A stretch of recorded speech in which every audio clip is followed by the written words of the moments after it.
This is a 16-inch M1 MacBook Pro, and this is a matte screen protector. I decided to place a matte screen protector on my MacBook to see how it would turn out. In this video, I'd like to share my thoughts on whether it's worth it or not. Hello and welcome to the Tech Div. Let's check this out. Matte screen protectors have never really been something I've paid much attention to. Most of my previous laptops have been non-touchscreen Windows devices.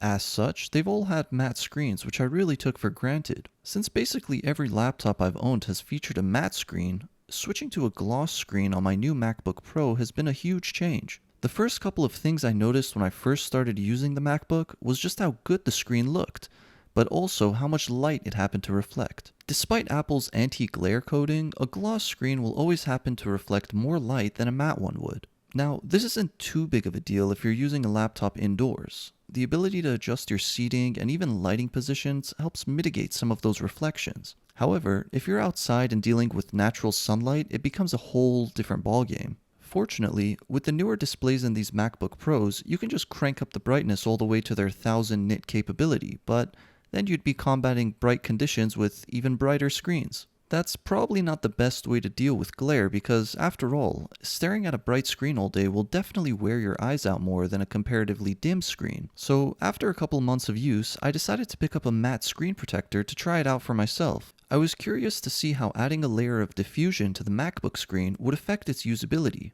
The protector I decided to go with is from a company called Super Shields, which includes 3 protectors and seems to be the most popular brand on Amazon. I purchased it with my own money, and this video is in no way sponsored by the company. The fact that the package includes 3 individual protectors is definitely a nice add because you'll inevitably mess up the first application. Immediately after installing the matte screen protector, I definitely saw a big change in how my MacBook screen looked. If you've ever installed a film screen protector on your phone, that's essentially what you're doing here, except on a much larger scale. It's a dry application, so you just ensure that the screen is free of dust, line up the protector, and stick it right on. I managed to easily line up the protector by using the camera notch at the top of the screen, but I soon realized that was the easiest part. Trying to smooth out all the air bubbles is definitely going to be the most difficult part of this install. I eventually gave up and decided to ignore the bubbles temporarily in order to see whether I even liked how the screen protector looked. If you've ever used one of the newer 14 or 16-inch M1 MacBook Pros or even the post-Retina models, then it goes without saying that these displays really look great. The combination of high resolution, high brightness, and glossy finish really dazzles.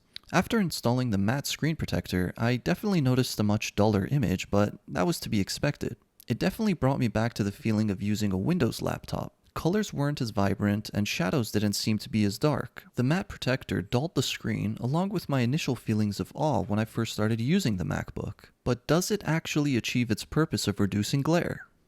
Well, kind of. After testing a couple different lighting conditions indoors using some lamps around the house, I realized something. The matte protector was definitely reducing sharp points of reflection. If there was a point of light that was being clearly reflected in the screen, the matte protector did diffuse it. However, prior to the protector being installed, that sharp point would be isolated to a particular point on the screen. The protector basically took that point and spread it out. While this did reduce the intensity of the light, it also caused the glare to be spread out throughout a larger area of the screen. That's when I realized something.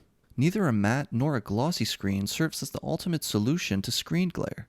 The chance to use the glossy screen just prior to installing the matte screen protector allowed me to see right then and there how both finishes have their pros and their cons. While the matte screen protector did diffuse the light, reducing distinctive areas of reflection, it did so at the expense of making the reflection larger. So, should you buy a matte screen protector for your MacBook? For me, the vibrance these screens offer isn't worth the added benefits of a matte screen protector. This is mainly because I don't tend to use my laptop outdoors or in exceptionally bright conditions.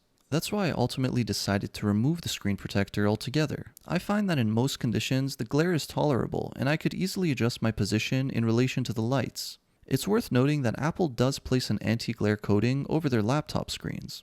I'm sure this coating does help in keeping reflections down despite the glossy finish. Without the matte protector, I'm getting much more intense points of glare, and obviously I'm losing the added benefit of protection. However, one of the first things I noticed when I first started using this MacBook Pro was just how different the screen looked compared to my previous laptops. That's something I just don't want to compromise despite the added glare. To each their own. Everyone ultimately has different use cases, and yours may be more necessary to reduce glare in. Thankfully, these matte protectors are relatively inexpensive, so you could easily pick one up and give it a try for yourself. Installation is definitely tedious, so be prepared to possibly use all three of them until you get an application that you're happy with. I'll have an affiliate link for the screen protectors I used in this video in the description below. If you have any questions at all, feel free to leave a comment and I'll get back to you. Thanks for watching, see you in the next one.